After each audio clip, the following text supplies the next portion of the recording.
Bonjour à tous et bienvenue, je suis Laetitia et vous écoutez l'essentiel.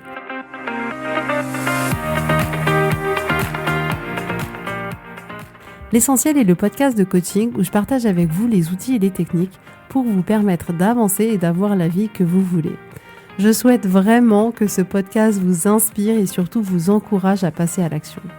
Vous pourrez retrouver toutes les notes de l'épisode sur www.laetitiamonaca.com.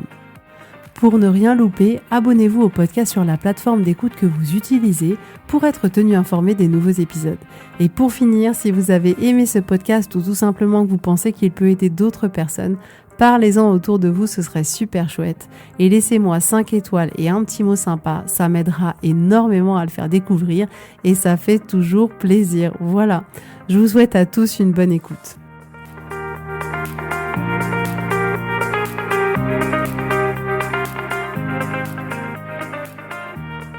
Coucou tout le monde, j'espère que vous allez bien. Alors, je suis très heureuse de vous retrouver parce qu'en réalité, il y a eu les vacances et pendant les vacances, je n'ai pas enregistré de podcast, donc ça fait longtemps que j'en ai pas enregistré et aujourd'hui, nous sommes le jeudi 2 septembre et j'enregistre l'épisode pour demain. Donc en tout cas, j'espère que vous avez passé de super belles vacances. Pour ma part, c'était mitigé. 50% extraordinaire, 50% vraiment pas top, mais c'est aussi ça la vie. Ça fait partie du jeu, ça fait partie de notre expérience d'être humain. Et aujourd'hui, c'était la rentrée, donc j'espère que tous vos petits loulous, vos petits et grands d'ailleurs, ont passé une belle rentrée. J'ai hâte, je vous cache pas, de les retrouver ce soir pour leur demander « Alors, t'es à côté de qui? T'as mangé quoi à la cantine? Ta maîtresse, elle est comment ?» Enfin bon, et j'ai pris forcément la mémorable photo de rentrée que je pense que je prendrai jusqu'à ce qu'ils aient pu à l'école, quoi. Donc jusqu'à leurs 20-25 ans, en fonction de ce qu'ils font. Mais en tout cas, c'est des bons souvenirs de voir chaque année leur petite tête grandir. Je trouve ça juste chouette. Donc voilà. Et j'espère que vous allez hyper bien et que vous aussi, vous avez passé une super rentrée à toutes les mamans, tous les papas, à tout le monde. Célibataires, pas célibataires, tous. J'espère que vous avez passé une super rentrée, que vous avez profité de cet été et que vous êtes complètement rechargés en énergie. Alors aujourd'hui, on va parler ensemble de la manière dont on nourrit notre cerveau. On va parler de la qualité des informations qu'on apporte chaque jour et de l'impact que ça a sur notre vie, sur la manière dont on sent, sur ce qu'on fait, sur ce qu'on crée, sur un peu toutes les composantes de notre vie. Alors pourquoi je vous dis ça aujourd'hui? Parce que comme énormément de choses, on n'a pas conscience de ce qu'on consomme tout au long de la journée comme information. Or, ce que nous consommons comme information, ça se retrouve dans notre cerveau inscrit à tout jamais parce que clairement, notre cerveau, il a cette capacité-là de stocker l'intégralité des informations, même si nous, on n'est pas forcément toujours en capacité d'aller chercher cette information. Elle est bien là, stockée quelque part, et donc elle a inévitablement un impact sur nous, sur la manière de voir notre vie, sur la manière dont on se sent.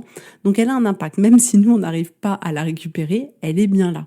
Je sais pas, mais moi plus le temps y passe, plus j'ai l'impression que j'ai vu un film et que un mois après je m'en souviens plus, quoi. Mais en réalité, mon cerveau s'en souvient. Donc c'est vraiment comme si on était là encore en mode un peu pilote automatique, c'est-à-dire qu'on a pris des habitudes dans nos journées, dans notre manière de vivre, dans notre manière de consommer les informations, qui est ce qu'elle est. Et vraiment, quand je dis les informations, c'est tous les éléments qui viennent de l'extérieur. C'est pas juste les informations, le journal télévisé, c'est vraiment tous les stimuli, tout ce qu'il y a autour de vous. Et c'est quelque chose que on remet pas en cause de manière consciente, c'est-à-dire ce fonctionnement en mode pilote automatique, et du coup, on reproduit chaque jour la même chose. Donc, par exemple, vous avez peut-être l'habitude de regarder votre téléphone tous les matins, de regarder peut-être quelque chose sur Instagram, d'aller voir les informations du jour ou d'aller écouter les informations du jour, de voir quel est le taux d'incidence du nouveau variant Covid. Vous allez peut-être écouter la radio, vous allez regarder un certain type de film, vous allez lire des livres, vous allez regarder des documentaires, vous allez peut-être aller voir certains types d'expos, et vous allez aussi avoir des conversations. Chaque conversation avec n'importe quelle personne met des informations en nous. Ce que chaque personne nous dit met des informations en nous. Tout ce que vous regardez, en fait, tout ce qui est lié à vos sens, tout ce que vous regardez, tout ce que vous lisez, tout ce que vous écoutez, tout ce que vous touchez, tout ce que vous dites, tout ça, ça constitue l'information qui arrive de l'extérieur à votre cerveau à l'intérieur chaque jour. Et tout ça, ça fait beaucoup d'informations qui entrent à l'intérieur de nous. Donc, ce que je voudrais vous proposer, c'est d'observer avec curiosité l'information que vous consommez et de regarder, quand vous consommez cette information, comment vous vous sentez. Parce que on sous-estime souvent euh, l'impact de ce qu'on peut consommer. C'est-à-dire que on se dit, ça n'a pas tellement d'importance, ça n'a pas tellement d'impact sur moi, mais en réalité, si. Parce que tout ce que vous allez regarder va forcément générer en vous une pensée, une interprétation où vous allez vous dire, ah oui, alors ça veut dire que je pense que, et tout ça, ça va faire un ensemble de pensées qui vont vous faire vous sentir d'une certaine manière. Donc si chaque information qui arrive en vous a un impact, inévitablement. C'est pas possible autrement. Par exemple, je sais que j'ai complètement arrêté de regarder tout type d'actualité. Mais parce qu'en réalité, quand je rentrais le soir, je me disais, ok, je vais regarder les informations pour voir ce qui s'est passé, pour être tenu au courant, etc., pour ma culture générale. Et en fait, ça générait en moi mais tellement d'anxiété, de peur, d'incompréhension, parfois même de dégoût, de colère, parce que clairement, entendre pendant 1 heure d'information tous les pires faits divers qui se sont passés en France ou de manière mondiale, d'entendre à quel point tout ne va pas, que les gens sont vraiment tous méchants, qu'il y a plein d'actes terroristes qui se préparent, et entendre sur chaque thématique, sur chaque problématique, tout le monde débattre, les journalistes, les experts, les docteurs, ou en fonction des domaines, ceux qui sont spécialisés politique, ceux qui sont spécialisés sur l'international, etc., d'entendre tout le monde en train de dire non mais en fait c'est la faute d'un tel, non c'est eux qu'on tort, non mais c'est eux, mais c'est ça. Et en fait à un moment donné je me suis dit ah mais stop quoi, stop.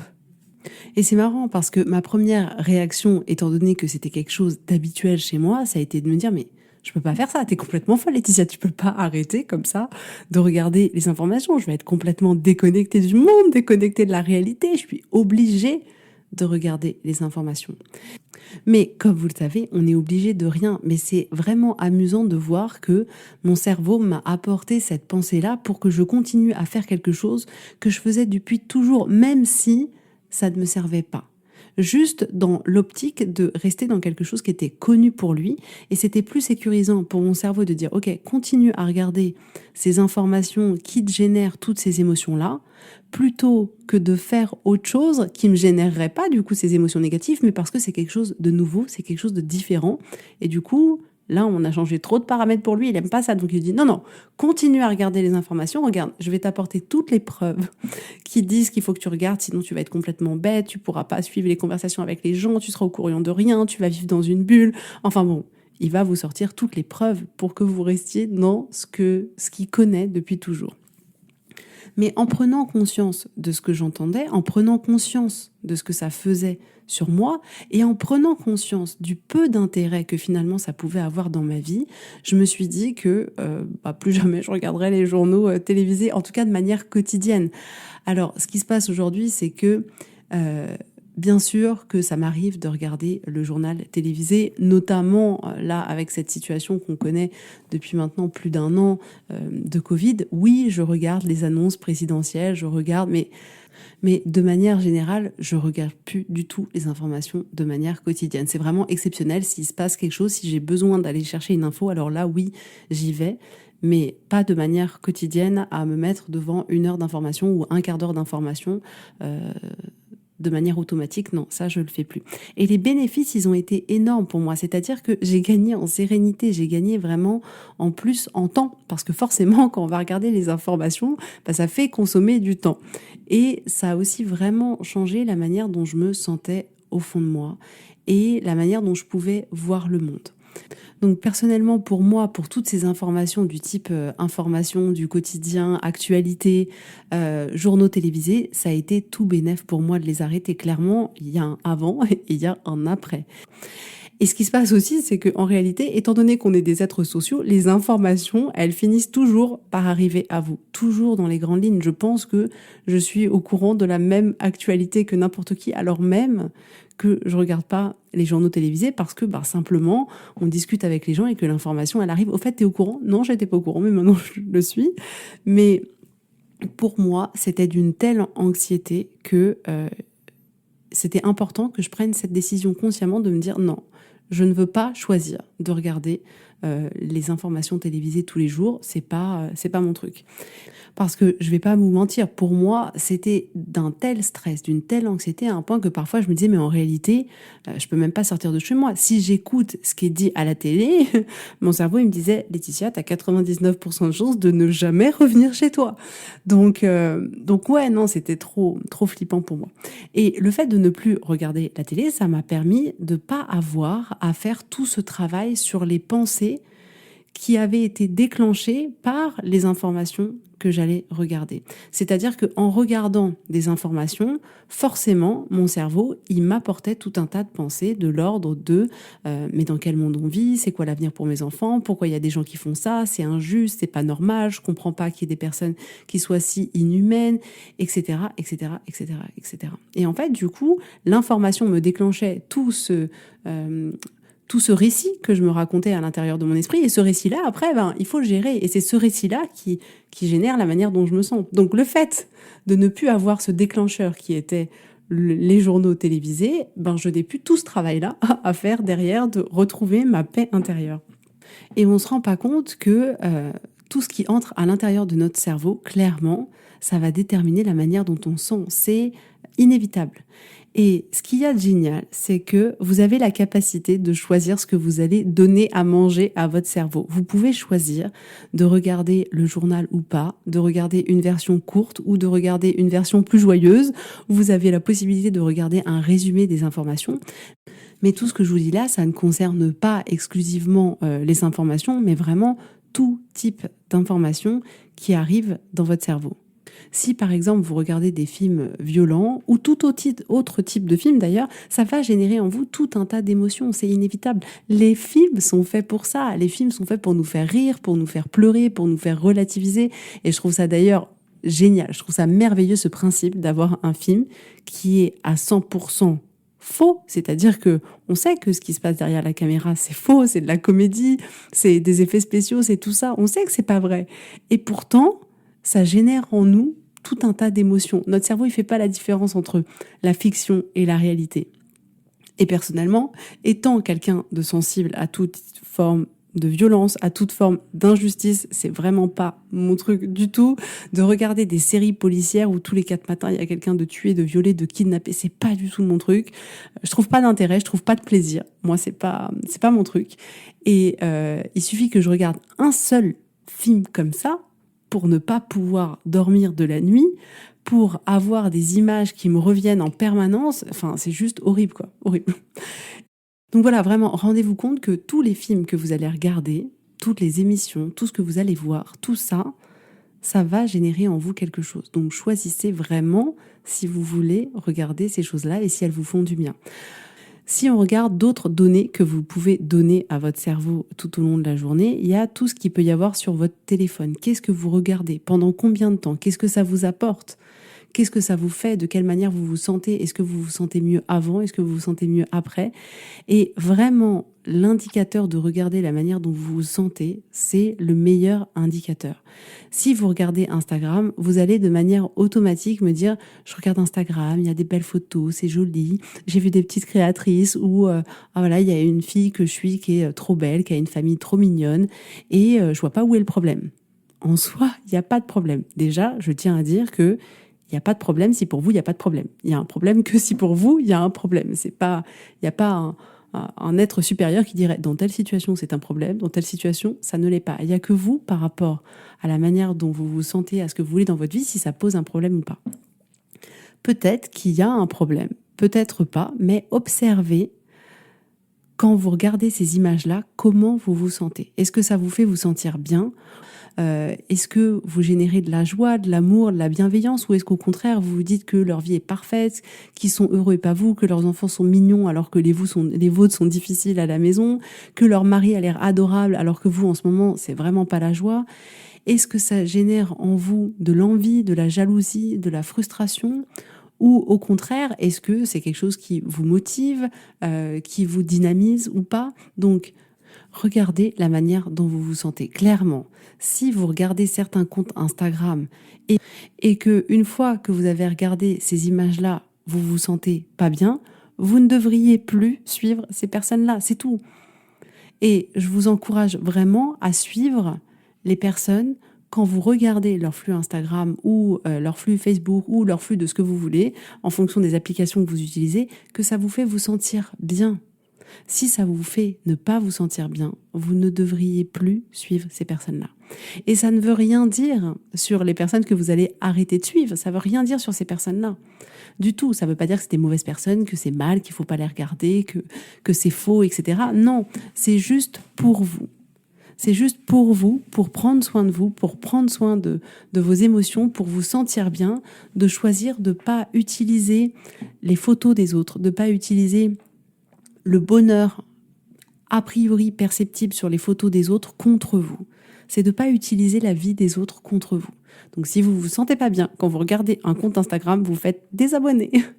Dans les autres informations qu'on donne à notre cerveau, il y a vraiment, comme je vous le disais, tout ce qui est de l'ordre de la conversation. Quand vous parlez avec des gens, voilà, si vous vous retrouvez à la pause café avec votre collègue, que vous commencez à discuter et que là il vous dit mais tu te rends pas compte, il se passe ça en ce moment, et puis il se passe ça dans tel pays, puis là il y a le Covid, puis il y a toutes ces informations-là, elles vont entrer en vous. Et là, vous allez dire « Oh, mais il a raison, mais c'est horrible, mais c'est quel monde, mais c'est tout ça. » Donc, peu importe si cette personne, elle a raison ou pas, peu importe si vous êtes d'accord ou pas, ce qui est juste important, c'est de dire, voilà, dans vos conversations que vous avez l'habitude d'avoir avec les gens qui vous entourent, et que ce soit vos proches, donc des gens de votre famille, votre conjoint, votre conjointe, vos enfants, vos parents, vos amis, que ce soit les collègues de boulot, que ce soit voilà des gens que vous croisiez, dans chacune de vos conversations, comment vous vous sentez à la fin de cette conversation. Si vous vous sentez pas bien, à vous de déterminer effectivement, est-ce que ce type de conversation-là, vous voulez continuer à l'avoir ou pas ? Est-ce que vous voulez continuer à converser avec cette personne, mais sur d'autres sujets de conversation peut-être, que vous estimez en tout cas plus agréables pour vous. Mais vous avez un choix à faire, un choix de prendre conscience, d'observer effectivement. Je me rends compte qu'à chaque fois que je parle de tel sujet, je suis encore plus anxieuse. Après, j'arrête pas de me poser plein de questions, je me sens pas bien, etc. Et d'observer et de vous dire, ok, est-ce que je continue en fait à vouloir parler de ça ou pas ? Donc, soyez vigilants vraiment à ce que vous donnez à votre cerveau, à la manière dont vous le nourrissez. Parce qu'en réalité, écoutez-moi bien, la qualité de ce que vous allez lui donner va clairement définir la qualité de ce que vous allez penser et la qualité de la manière dont vous allez vous sentir et donc de la vie que vous avez. Donc, c'est hyper important. Si vous lui donnez des choses de bonne qualité, votre vie sera inévitablement de meilleure qualité. C'est vraiment la nourriture de notre cerveau, de la même manière qu'on se nourrit tous les jours pour faire fonctionner nos bras, nos organes, tout ce qui se passe à l'intérieur de nous. Les informations, c'est vraiment la nourriture de notre cerveau et on doit être vigilant à ce qu'on lui donne à manger. Et vous avez ce pouvoir-là. Vous avez ce pouvoir de choisir, de sélectionner qu'est-ce que vous allez regarder ou pas. Qu'est-ce qui vous fait du bien ou pas. Qu'est-ce qui est source de stress, de dégoût, de peur, ou au contraire, qu'est-ce qui vous motive, qu'est-ce qui vous stimule, qu'est-ce qui vous donne de la joie, de l'intérêt, de la curiosité. Vous pouvez choisir de lire ce que vous voulez. Vous pouvez choisir d'écouter ce que vous voulez. Vous pouvez choisir de regarder ce que vous voulez. Et vous devez faire ce choix-là consciemment. Vraiment, je répète, vous devez faire ce choix-là consciemment. Vous devez arrêter de juste faire ce que vous avez l'habitude de faire.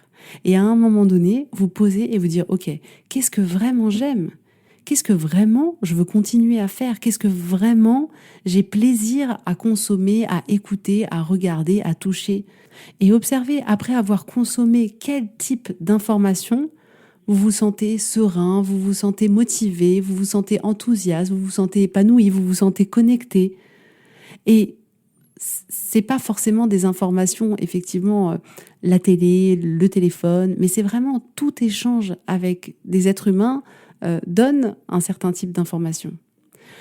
Faites-vous ce cadeau d'être exigeant quant aux informations que vous consommez. Il y a tellement d'informations disponibles que vous avez un choix extraordinaire de pouvoir vraiment choisir ce qui vous fait du bien, ce qui vous énergise, ce qui vous plaît même tout simplement. Et sachant en plus que la consommation de ces informations prend du temps, clairement décidez consciemment, est-ce que vous voulez utiliser votre temps comme ça ? Est-ce que vous voulez utiliser du temps pour consommer cette information-là, ou au contraire, est-ce que vous voulez l'utiliser pour consommer une autre information ? Et quand j'avais regardé le documentaire Derrière vos écrans de fumée, où ça parlait justement effectivement de comment on pouvait devenir accro aux réseaux sociaux, quels étaient les algorithmes derrière, quelle était la stratégie un peu derrière pour voilà, nous faire y retourner, de voir effectivement qu'est-ce qu'on a été voir pour nous reproposer telle pub. Et à un moment donné, dans le documentaire, il dit « Mais est-ce que vous voulez donner votre temps à Facebook ?» Et non, en fait, je veux pas donner mon temps à Facebook, je veux pas donner mon temps à Instagram. Et je dis ça, mais je regarde Instagram et je regarde Facebook, mais je décide consciemment, effectivement, de qu'est-ce que je veux regarder, qu'est-ce qui est bon pour moi, qu'est-ce qui me fait du bien, qu'est-ce qui me fait plaisir, et du temps que je veux effectivement donner à Facebook ou pas. Mais c'est un vrai choix que vous devez faire. Imaginez par exemple que vous êtes passionné de voile et que vous regardez le journal télévisé tous les soirs pendant 1 heure. À la fin du journal télévisé, vous êtes au bout de votre vie, vous êtes en colère, déprimé, c'est l'incompréhension totale, l'impuissance totale. Imaginez si au lieu de passer tous les soirs 1 heure à regarder le journal télévisé, si vous passiez 1 heure tous les soirs à lire un truc sur la voile, à regarder une vidéo sur la voile, à préparer un projet de voile, comment vous vous sentiriez à la fin de la semaine. Mais tellement différent que si vous avez ingurgité 7 heures d'informations d'actualité qui sont en plus souvent redites jour après jour, un peu en mode lavage de cerveau. Si au lieu de ça, vous avez utilisé ces 7 heures pour quelque chose pour vous, qui vraiment vous touche au fond de vous, qui est aligné avec vous, qui vous plaît, au bout d'1 semaine, vous aurez déjà 7 heures de plus d'informations. Vous serez 7 heures plus performant en voile que ce que vous étiez au début de la semaine. Alors qu'aujourd'hui, ce que vous faites, c'est que vous utilisez 7 heures par semaine pour consommer l'information des journaux télévisés, par exemple. Donc, quand je dis ça, il n'y a pas de problème. Vous pouvez adorer regarder le journal télévisé, et tant mieux, parce qu'on est tous différents, on ne réagit pas de la même manière aux informations. Moi, c'est quelque chose qui me déplaît, mais il y a beaucoup de personnes à qui ça peut plaire et je peux comprendre. Il y a des personnes qui aiment bien effectivement connaître toute l'histoire du début à la fin, de tous les nouveaux intervenants, etc.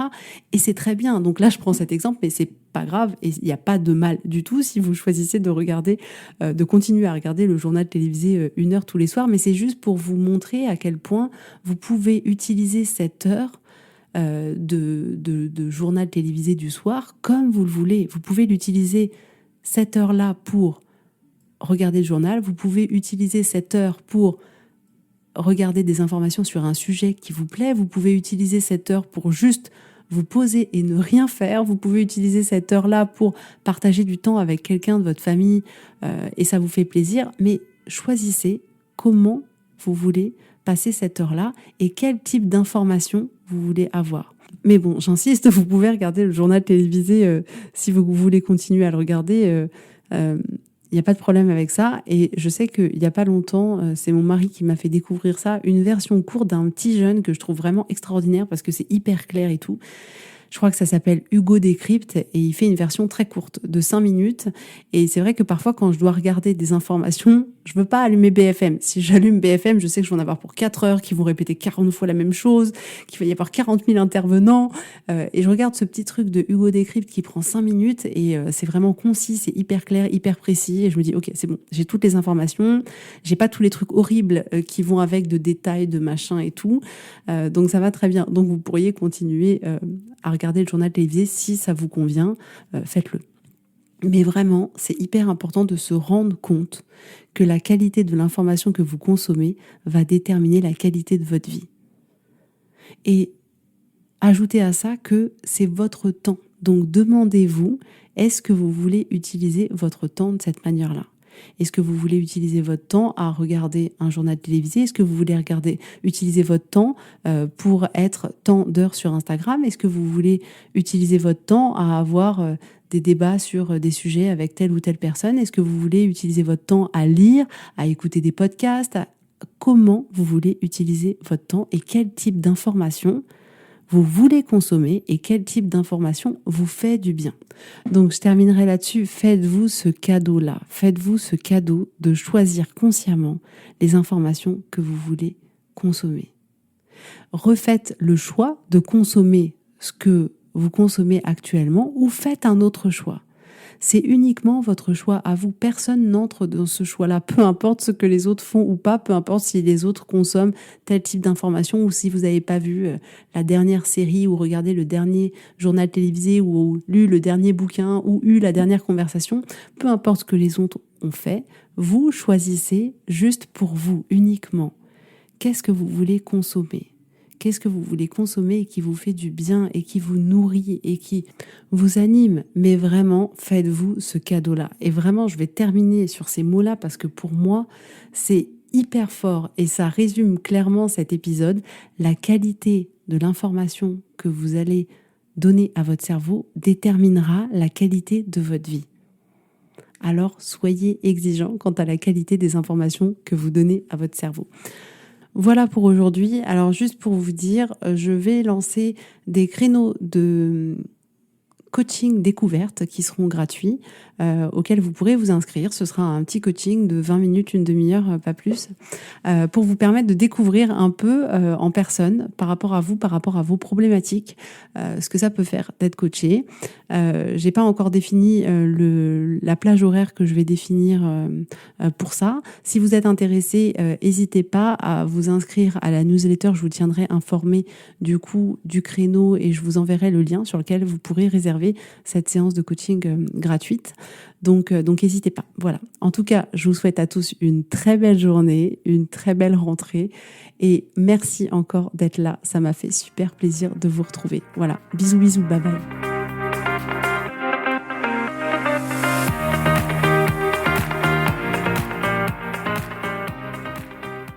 Si vous voulez mettre en application ces outils dans votre vie, sachez que j'accompagne des femmes qui souhaitent reprendre le contrôle de leur vie et enfin avoir des changements incroyables.